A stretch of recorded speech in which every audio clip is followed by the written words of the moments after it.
you're a Zen master, but you're also connected to the integral school, Ken Wilber, and this idea of a sort of developmental lens, looking at culture and looking at consciousness through the sense of where it's going and how it's developing. So it's a very interesting mix of the sort of the timeless Zen and the developmental path of consciousness. And I'm going to open by asking you a little bit about Jordan Peterson, at the risk of feeling that all of the content and all of our channel is about Jordan Peterson. I think the reason for that is because I think it's a really interesting window into some of the deeper topics that I'm really hoping to explore with you about masculine and feminine and where we are culturally, because I think the phenomena of Jordan Peterson and the reaction to him, for me at least, there's something really archetypal about where we are in our culture. So I'd love to hear what you made of this incredible kind of phenomena that's erupted over the last kind of year or so. I was so excited to see Jordan Peterson erupt onto the stage, and I know you had particular part in that. There is a culture war that is in bright precedence. I mean, we are in the middle of a culture war. There's a polarization, and Jordan Peterson is standing in the middle as a lightning rod, taking all the projections from both sides. He clearly sees the postmodern ideology, and it is an ideology. It's a system of beliefs and values that will not lead us to the promised land. It is problematic. It leads us into a swamp with no exit. It is not sustainable. He sees it very clearly. And in my opinion, he sees it from a modern perspective. Very brilliant modern perspective. And he has a depth because of his understanding of Carl Jung and his own work in psychology, the field of psychology, that is deeper than most people. So people are drawn to that depth. He sees something much deeper than other people are seeing right now. For me, when I see him describing this ideology of postmodern egalitarian relativism and describing it so precisely, and then I listen to Ken Wilber describing the same disease, there are some interesting differences between their two descriptions, and there are even more interesting similarities. Jordan Peterson has the depth of Jung's perspective, and Ken has that too. He studied Jung and Neumann. But he has a much bigger philosophical view that is a little bit more evolved, passed into the integral realm. But the two perspectives are fascinating to me, and both of them are critical. The antidote, the medicine for the post-modernity, I believe Ken sees, and I'm not sure Jordan Peterson does. And Ken has a name for this. He calls it aperspectival madness. And it is madness. There's no way out. The culture war in our society, Western, postmodern society, at war with modern beliefs and traditional beliefs, is a psychosis. So this aperspectival madness is kind of best summarized as this idea there is no truth, and yet that is a truth. That's part of it. That's the nihilism, the relativistic nihilism, which is saying there is no absolute truth, and that's an absolute truth. Everything's relative, and that's absolutely true. That's crazy making. That's half of it. The other half of it is rampant narcissism. If there is no absolute, if there is no power greater than my ego, what am I going to worship? As Ken points out, there are studies that show that I'm a member of the me generation, narcissistic, 60s.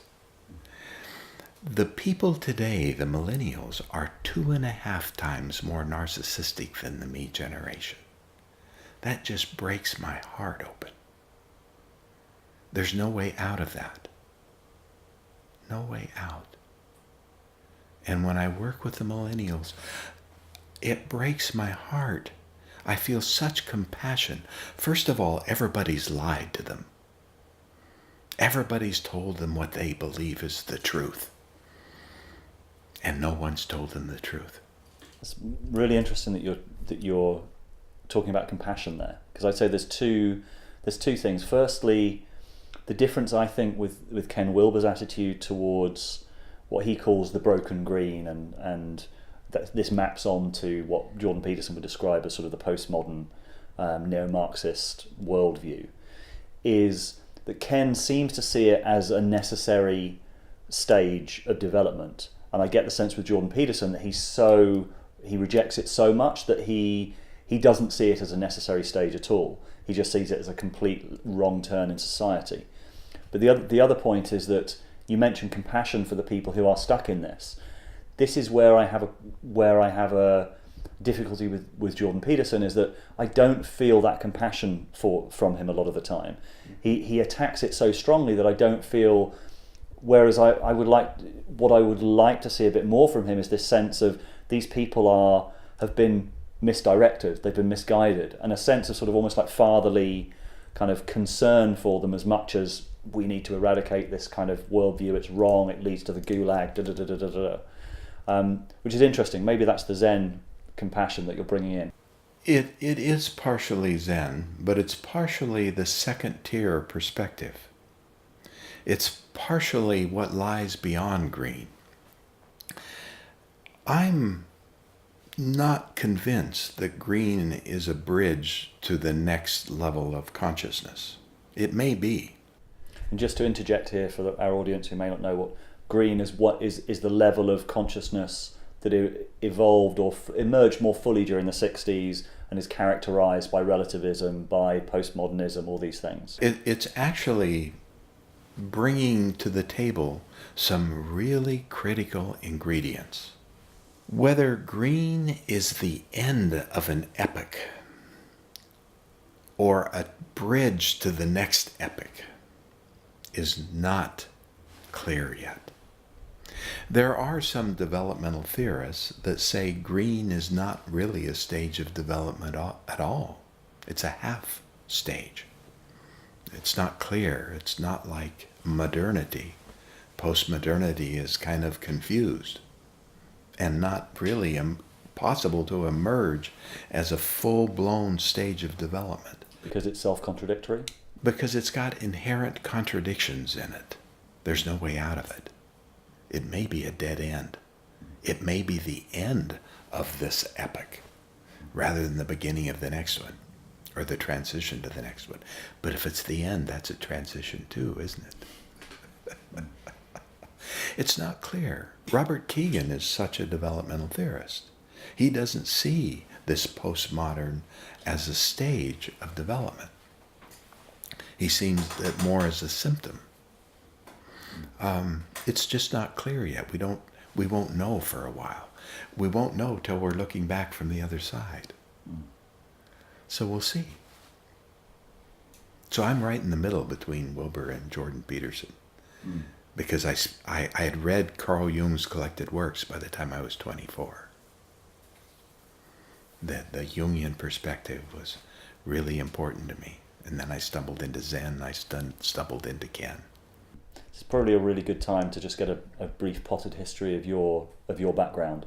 How do you come to be a Zen master with the integral tradition?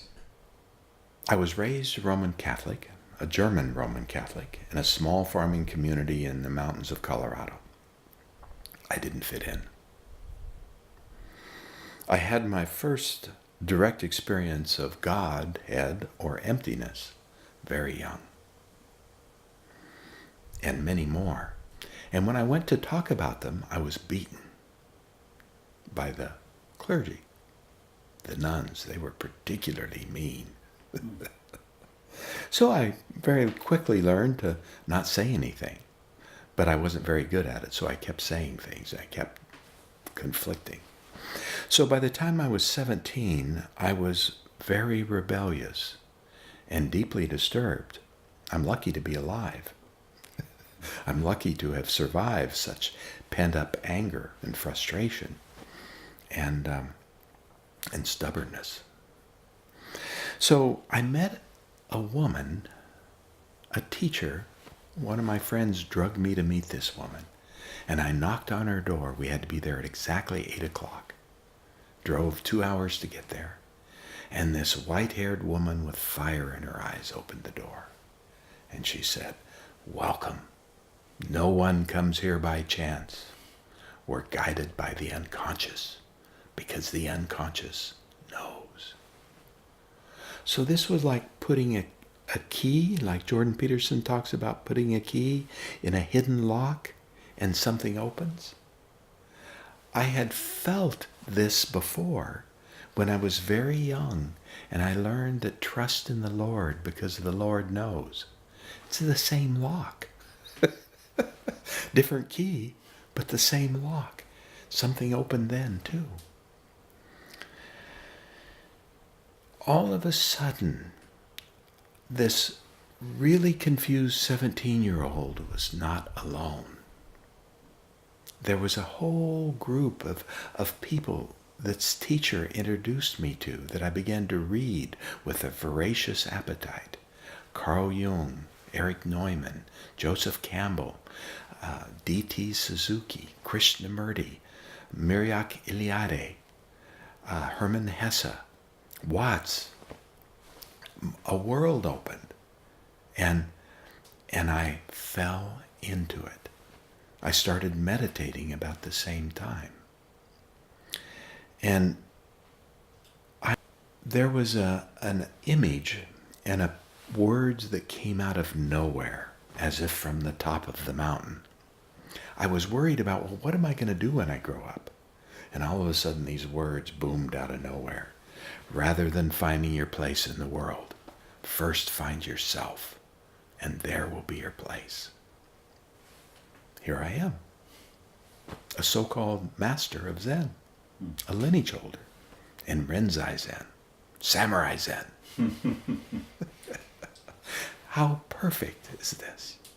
And I had read Jung's work by the time I was 24. I think like Jung thinks. I see the same things Jung saw. The movement of collective shadows. What I see happening right now breaks my heart open. Nobody else sees what I see. Jordan Peterson smells it, I suspect, but it doesn't sound like he sees it. What do you see? I'd rather not say. I have a sense that what we are seeing is the eruption of the shadow in a big cultural way, and a lot of that is due to, a lot is facilitated by technology. We have technology that suddenly, so now everything before was going through a few different channels, the broadcasters, the mainstream media, and suddenly we've democratized the media, we've democratized a lot of the information. And so what I see happening is that we have all of these things that were kept out of the behind closed doors, or we assumed were not part of our society anymore, now erupting out of the cracks between things. And beginning to erupt. I agree. I think this is just the beginning of something. We have no idea what's coming. I think we maybe have a suspicion. I don't think we do. Probably. But that's my sense, and that's where I wonder whether what you're referring to is that same sense that we're going to have to do some serious shadow work as a culture over the next... To survive. Yeah. What you're pointing to and what you're seeing with technology in your position as being part of the media, for the first time in human history, I have access on my cell phone to the great works of the greatest thinkers and sages of all time. Right here. Google, what did Aristotle say about this? Right here. This has never happened before. We have the ability to look on YouTube for all these teachings and these teachers. Never happened before. We have no idea how this is going to impact consciousness and the unconscious. We just are in such a bold experiment. And it's going to be amazing what happens. And terrifying, I suspect. I can hardly wait to see what it is. Do you have an idea of timescales? Because things seem to be accelerating very quickly. They are accelerating. There is no time. From an absolute perspective. And from a relative perspective, of course, there's this construct of time. It's a very persuasive illusion then. It is a very persistent illusion. So is the self. This ego is so persistent, but it's not real. As Ramana Maharshi said, the only thing that's real is what is present in deep, dreamless sleep. Everything else is an illusion. And illusions can kill. So can culture wars. You used the word culture war a couple of times now, and I think this is very interesting because it seems quite clear that whatever was sparked in the 60s, the culture war that kind of, certainly was fueled by what happened in the 60s, seems now to me to be getting bigger and bigger. It's almost like a fractal pattern that was affecting a certain number of people in the 60s has just got bigger and bigger and bigger until it seems to be impacting the whole of culture now. You were you're a little bit older than me. What do you make of that? Do you think these are exactly the same dynamics? And if so, what lessons do you have from your experience for how we should deal with what's happening right now? The image of a lake comes to me. In fact, it's a lake where I grew up. And it was pristine water when I grew up. And now, with the global warming and with the amount of nitrates that are in the ground and have seeped into the groundwater, the whole lake has died with a green algae that has spread across the lake and killed all life. The postmodern culture is spreading just like your fractals, taking over from the modern culture. But my view is that what happens if it's so dysfunctional that it kills the pristine lake? It's not clear what's going to happen yet. I see the danger of that happening. The medicine for the illnesses of the postmodern egalitarian relativism, which is the ideology that's prominent now in this postmodern culture, two medicines. One is shadow work. Two is understanding the evolution of consciousness, because that is the next view that negates the blind spots of the pluralism. You must see that pluralism is not the answer. It's not the end. It's not those who are pluralistic are enlightened. That's just not true. That's a lie. It's just another step. It's a bigger truth than modernity, but it's not the truth. The truth is the whole thing, the whole. So this is those two things, shadow work and evolution. You mentioned shadow work, and that was pretty much the main topic of my first interview with Jordan Peterson. He was the first person I'd ever heard speak about it in a way that really resonated with me, in the way, because I've done sort of personal growth work probably over 12 years or so, and a lot of was built around the shadow, like integrating different parts of ourselves. And he was the first person I'd heard speak to that in such a compelling way. And you just sort of hinted that this is the essential work. I have the same feeling, that the way through the sort of chaos of that I think is coming, and I think we all recognise is coming, has to involve us all doing that really essential inner work of shadow integration. What does that look like, and how would you describe the importance of that for individuals and, I guess, our whole society? That's a really big question, and I trust you to answer it. It looks like being really fucking uncomfortable, and it's forbidden to be uncomfortable in post-modernity. You have to be nice. You can't give anybody any feedback. You can't tell the truth. You have to lie. You have to avoid negative feelings at all costs. Those all kill any real shadow work. You have to be willing not only to dive into the darkest darkness, but be really uncomfortable and see all the hideous aspects of yourself. That's the simple answer. That also sounds very difficult to achieve in an English society. You ought to try it in a German society. I was just in Germany.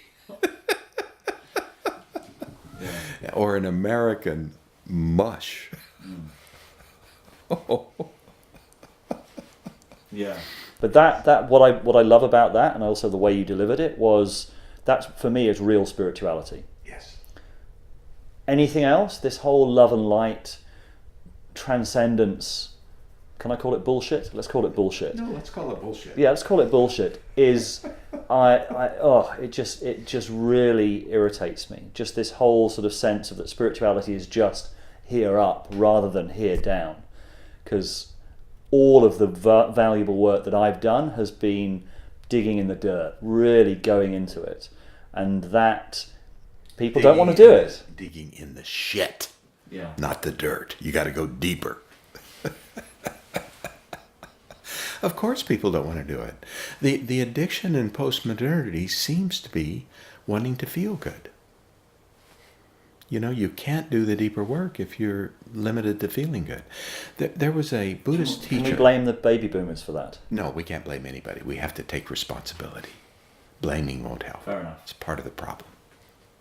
We must take responsibility.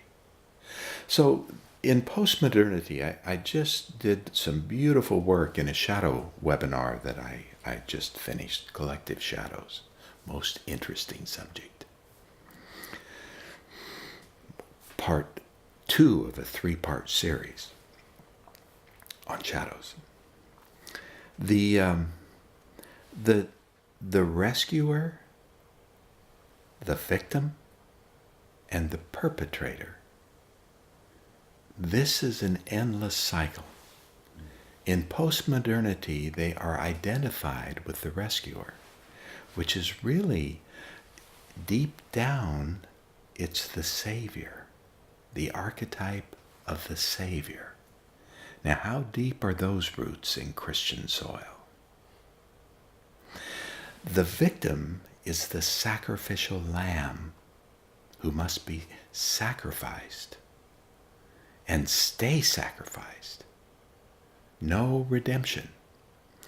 And the perpetrator becomes the scapegoat that in the Talmud, the Old Testament, was loaded up with the sins of the people and chased into the desert to die. The scapegoat, the one that carried the burdens, which meant we had to account for our sins on the Day of Atonement, Yom Kippur, my favorite holiday. So we must add something to this trilogy to make it whole and complete. And what we add in Integral Zen is the witness. who sees everything, the whole dynamics.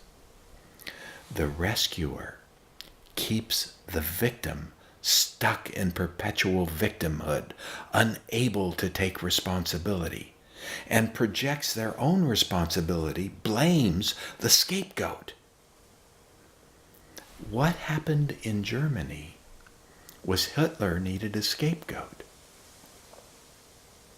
Oh my, what a perfect match. What a playing out of these archetypal forces in the most hideous way. This is just one example. I don't blame the Germans because genocides have never ended. There are genocides happening right now that are equally hideous. And until we get in touch with the hideous beast that breathes in the shadowy depths of our own haunted soul, individually, and stop blaming others for what is part of us, they will continue. And the weapons are getting much bigger and more deadly. As Einstein said, I don't know what weapons the Third World War will be fought with. Who knows what they have in the warehouses? He said, I do know what weapons the Fourth World War will be fought with. Sticks and stones. So another lens that we've looked at or used to look at a lot of the cultural and the social dynamics that are going on at the moment is gender, masculine and feminine. And in some sense, you can look at what's going on now as kind of this dysfunctional relationship between men and women that's sort of on the biggest cultural stage. And I just want to sort of ask what you make of that. Do you think that that's quite a useful frame to look at the world? Absolutely. It is a huge part of life. Masculine and feminine is everywhere you look. If I look through a Jungian lens, then the animus and the anima, the relationship with the opposite sex parent, is where your relationship with your soul begins. It's who you will marry. That's a continuation. That vector continues. And it becomes so important to understand and to get to the roots of that little child that inevitably gets wounded. And masculine and feminine, for me, the confusion, I would sort of simplify as we've confused equality with equivalence. So explain that for me, please. So we've confused equality with sameness. Yes. That in our drive to equality, to women being able to choose their destinies for probably the first time since the 60s, and sharing spaces with men. What I think we've confused is the complementarity of masculine and feminine and men and women with equality, with a sameness, an assumption of sameness. And my sense from teaching men's work and increasingly doing polarity work is that the way out is to really ground ourselves in our as men, in our masculine, to then be able to meet the inner feminine, which we also have as men, and the outer feminine as well.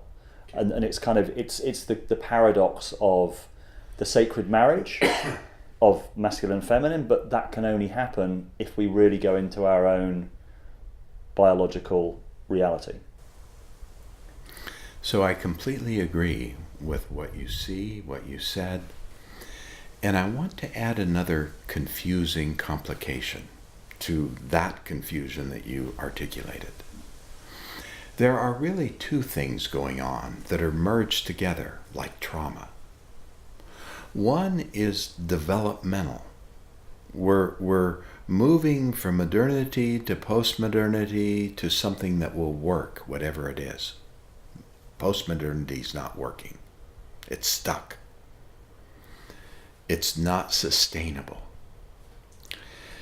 So that's one thing that's going on. Then we have this battle between masculine and feminine. You know, it's like an argument that needs to be a marriage, a sacred marriage. These two things are confusing enough in themselves.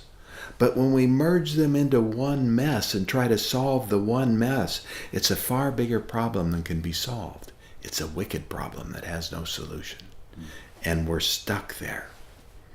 So what you're pointing to is just half of it. There's another half that is equally problematic. And the combination, and there's probably more confusion that I'm not seeing, but this makes it unsolvable with this approach. We must separate it, differentiate these two things, and work on them independently. And you've got one of them very clearly. So let's talk about that one. I understand as well that you were part of some of the early explorations of what you might call the men's movement. Yes. Can you talk about that? Oh, be careful. How much time do you have? I was part of an organization called the Mankind Project. Something happened after I became very active in the Mankind Project. I had to go attend to my mother who was ill. And when I came back, there was a complete transition. This thing called multiculturalism had infiltrated the ranks. And all of a sudden, there were these men teaching us that we were prejudiced. And they neglected to mention the fact that they were prejudiced as well, but we could smell it. You know what they were prejudiced against? Prejudice. Everybody's but theirs. And it stunk. Still does. That's another one of the performative contradictions of postmodernity, particularly the ideology of postmodern egalitarian pluralism. They say one thing with their mouths and say another thing with their actions. With their mouths, they're saying, I'm not prejudiced. With their actions, they're saying, I'm prejudiced against prejudice. This is a problem. This is a problem. It has no integrity. It doesn't speak the same truth. There is a shadow here that's unspoken, but felt. Is prejudice not a good thing to be prejudiced against, though? It absolutely is, of course. But you need to own the fact that you're prejudiced, and then it's not a problem. If you pretend you're not prejudiced, it stinks. That's a performative contradiction. You're lying. If you say, I am prejudiced against prejudiced, aren't you? Of course. Who wouldn't be? So telling that truth and not lying about it, not pretending to be greater than somebody while pretending to be equal, is where we need to go. We need to tell the truth, the whole truth, and nothing but the truth. We need the whole truth rather than just the perfect truth that will make us appear to be enlightened and so-called equal, perfectly equal. Is there such a thing as perfect equality? I've never experienced it. It's just an idea. And when I try to treat people as though everybody's equal, it's such a disservice because I can't treat them for who they are. I can't treat them with respect for who they are and all their individuality. So this is it's a moral dilemma, actually. And moral dilemmas lie at the core of culture wars. This is something that Jordan Peterson says about you don't treat everyone with respect, otherwise it devalues the currency. There's something different treating people with common decency is one thing. Treating everyone you meet with respect is something different, because respect is earned. I have a little semantic difference in the way I would describe that. I get the spirit of what he's saying, and I agree with the spirit. But I do go out of my way to respect everyone. This is a mark of what I would call awakened mind. Respect for everyone. The difference, what must be earned, is not respect, it's trust. This must be earned. And we're saying the same thing, different words. And would you say that you're respecting the person as they appear, or are you respecting the person who they could become? I look at you and I see Buddha. See your eyes just sparkle? You just became Buddha. This is awakened mind. That light that just sparkled in your eyes is what I see when I look in your eyes. I see all the shit too. But that's what I respect, is the Buddha. Or Christos, same thing. What is the medicine for an addiction, like an addiction to ourselves, like cultural narcissism? When AA, the founders of AA, who were deeply influenced by Carl Jung, Jung gave them a secret ingredient to combat addiction. Prior to AA, alcoholism was incurable. The greatest medical minds said there is no cure for alcoholism. If you were an alcoholic, you were written off. No treatment possible. What they got from Jung that became part of AA, Alcoholics Anonymous, was a realignment with something, some power that's greater than ourselves. This is the medicine for narcissism. This is a necessary ingredient. If we can't awaken something more sacred than ourselves and the devotion to it, we're not going to survive. What I'm also sort of feeling from you as well is something that I recognize in true spirituality, which is this level of intensity. In a way, that's what I understand. Even meditation, it's like, can you be here? No, can you be really, really here? And can you be really here with all of you right now? That, for me, is the essence of all the spiritual work that I've done, is can you access that level of intensity? And that means accessing all of the parts of yourself. The anger, everything at the same time. The whole enchilada. Yeah. So there you go, sparkling again. Mm. So I've got bad news for you. If you spot it, you've got it.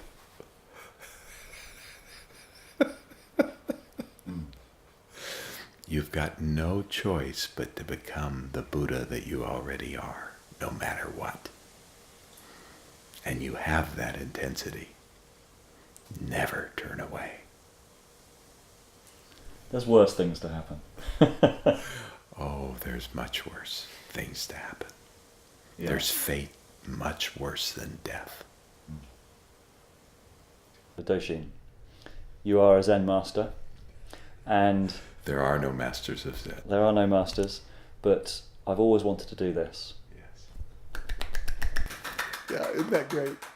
That's the wrong answer. You flunked. No. The sparkle in your eye has already answered the correct answer for the koan. Yeah. Don't confuse the audience.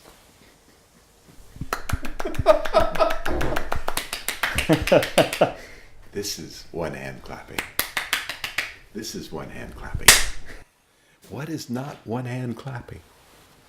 And can you see this deep truth in all things? Doshin, thank you very much. Absolute pleasure. Anytime.